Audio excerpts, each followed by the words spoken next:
men's marathon, and we'll have more on that a little later on. Today on ABC's Wide World of Sports, two exciting live events. America's top women gymnasts take on a powerful Soviet team. And you'll see that live in a dual meet from Phoenix, Arizona. And with the Kentucky Derby now just 2 weeks away and still wide open, we'll have a crucial Derby prep, the Wood Memorial.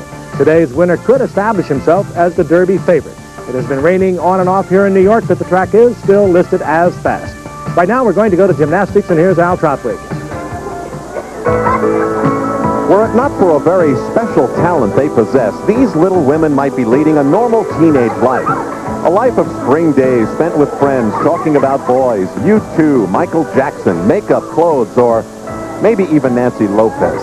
Were it not for a unique skill, Melissa Marlowe might be home in Salt Lake City, Utah today, bike riding through the mountains, reading a book, or just hanging out. But for her, that would be a drag. 4'7" Shelley Stack might be home in Houston, Texas, shopping with her mom, or maybe organizing her doll collection.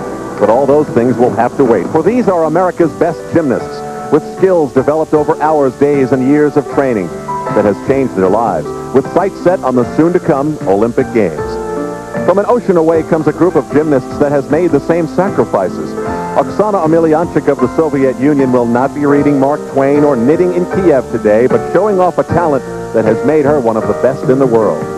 Today, the women from the United States face those from the Soviet Union in a special dual meet, live from Phoenix, Arizona, on ABC's Wide World of Sports. It's just 2 weeks until the Kentucky Derby.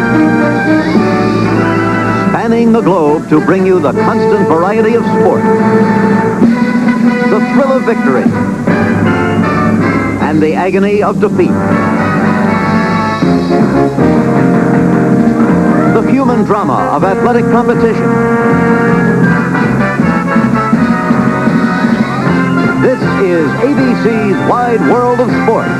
Brought to you by AT&T, the right choice.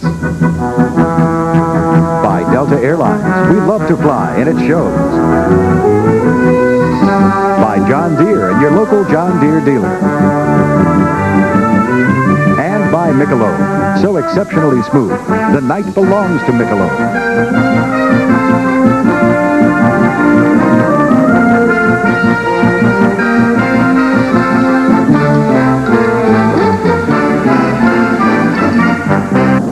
Good afternoon, Jim. We switch from the story of the road to the Kentucky Derby to the road to the Olympic Games in Seoul, South Korea. We are live in Phoenix, Arizona, almost a full house here at the Arizona Veterans Memorial Coliseum. We have just passed the halfway point in this dual meet between the United States and the Soviet Union women gymnasts, and the Soviet Union already has a very strong lead, almost a point and a half, and in a competition like this, that is indeed a large percentage to catch up for the United States. It has been a competition marked by falls in many instances for the United States, including one slip on the uneven bars by Melissa Marlowe of Salt Lake City. And she's going to have to get her composure together for the balance beam. This is a tough event. This has been her nemesis, or so her coach says.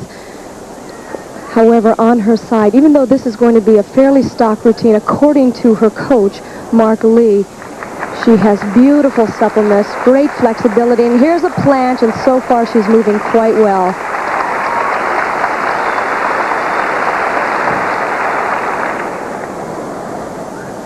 Missy has a tendency to move cautiously, but so far she's being aggressive, especially on that gainer layout.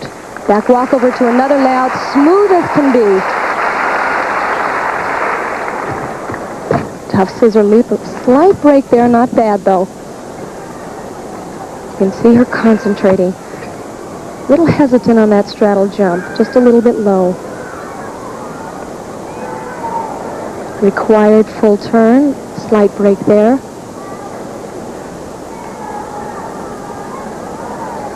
Great flexibility.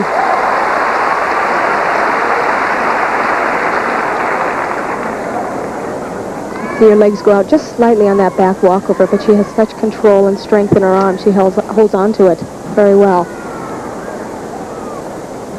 And now preparing for a dismount. She cannot pause too long. Round off double pike, a little low on the ending, shoulders just slightly down.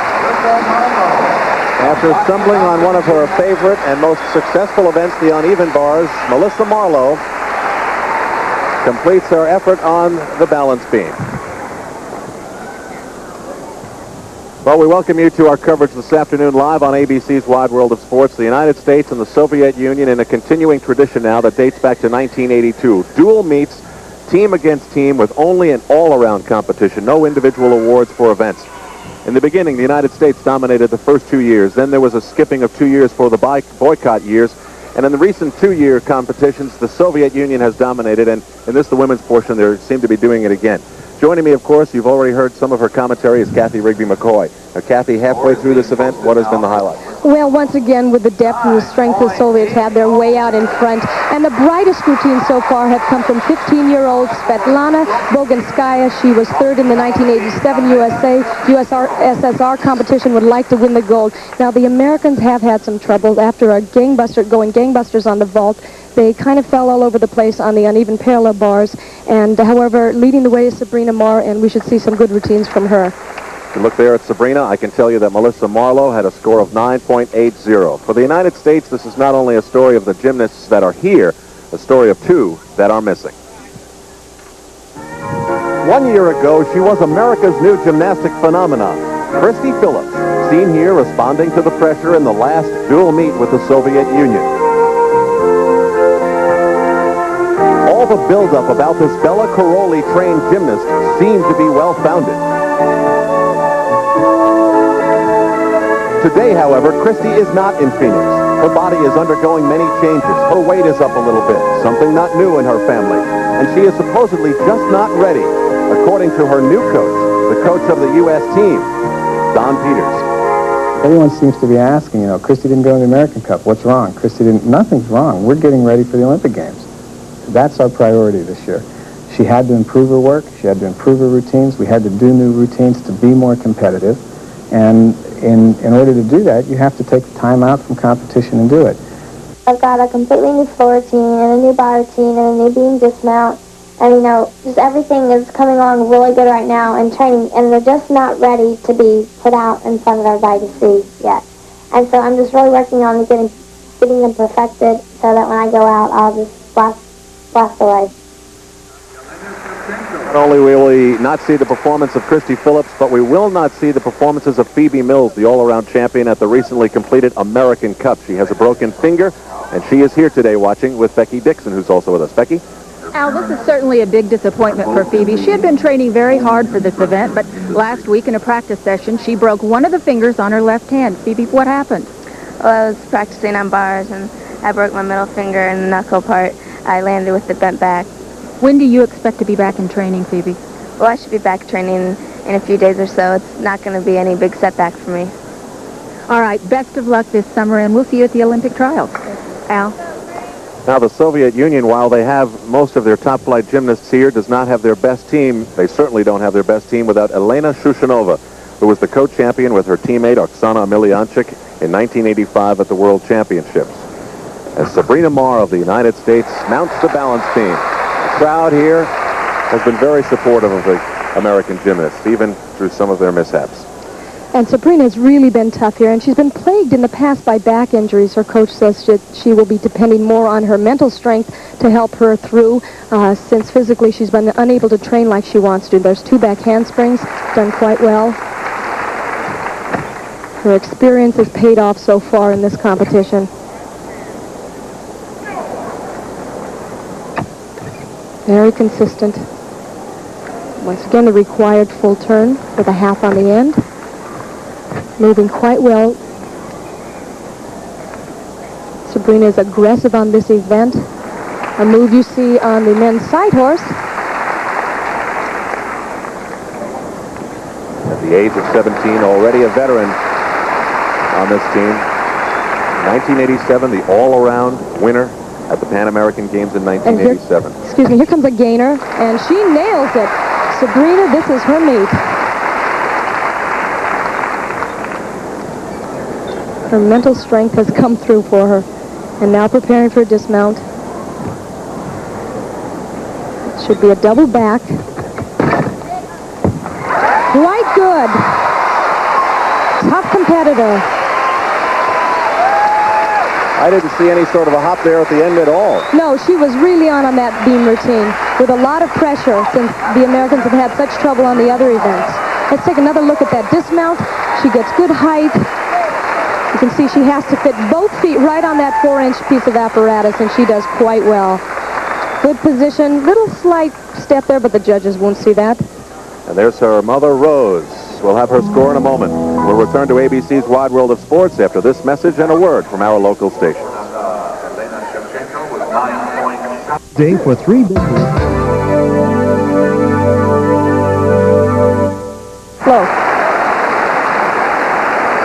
We're back live in Phoenix, a dual meet between the United States and the Soviet Union continuing. I'm Al Troutwig along with Kathy Rigby-McCoy. We're watching Olga Strazeva of the Soviet Union. I can report to you that Sabrina Mar's score was 9.85, and she seemed relatively happy with it. And so far, Olga's moving very well. I might mention she's #1 in the Soviet Union. They just had their national competition, and she beat them all. She's a very strong athlete, and practice, her conditioning regime is unbelievable. And she has a great deal of difficulty in this balance beam routine so far. Back handspring, 2 back layouts. She had trouble in practice on that, but held on to it. Slight break there, but the difficulty is so high. And she's aggressive, just what the judges are looking for. The rhythm is good. She might be one of the great success stories on the Soviet team. There was a time when she was considered hard-working, but not expressive or naturally artistic. And here she has emerged now to win the Soviet title in the all-around and have a firm place on this Soviet team. Great double tuck dismount.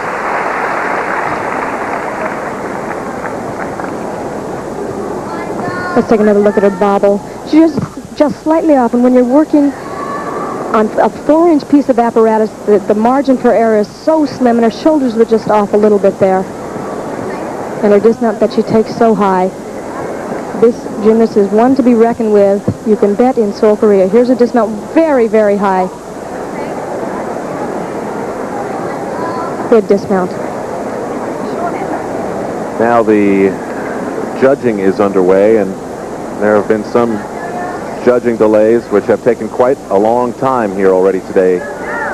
Well, basically what they do, there are 4 scores of the judges that are used for evaluation. The high and the low scores are eliminated. The 2 middle are averaged. When there is too large a discrepancy between judges, a conference is called. For example, between a 9.5 and a 10, there can only be 0.2 of a point difference between the judges. If one judge gave a 9.5 and the other 9.8, a conference is called. So the judges are then asked to explain some of their deductions by the head judge, and she helps decide. All right, now there was no conference in that particular case. The score for Strazeva is 9.875. We go back to an American gymnast, Do Yamashiro, who's 18 years of age, from Gardena, California. Doing very well in this competition, and this is the first meet in a year that she has competed in due to a back injury. She did have back surgery last June. She's had to keep her nerves in check, and she's done so well. Back handspring, straddle down there. Done well there, showing her flexibility. She had a disappointing 9.50 in the vault, which was the first event. That's her weakest event, and that, once again, is due to her back injury. She hasn't been able to train on that like she would have liked to. Not quite as strong there, but the balance beam is a good event for her. Her mother is American, her father is Japanese. Preparing now for her gainer back layout, and she hits that very well.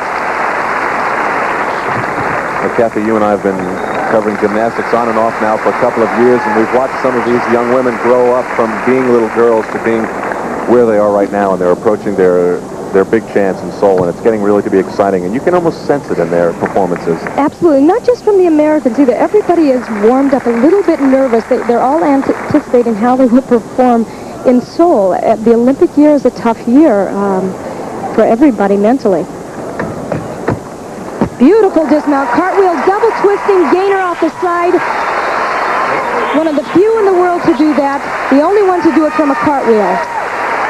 And there are Ken and Diana Yamashiro.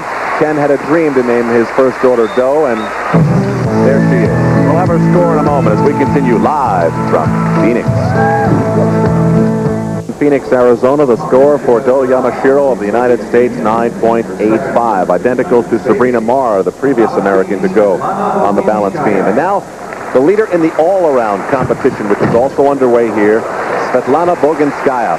And she started off with a very difficult front flip mount, right into a gainer.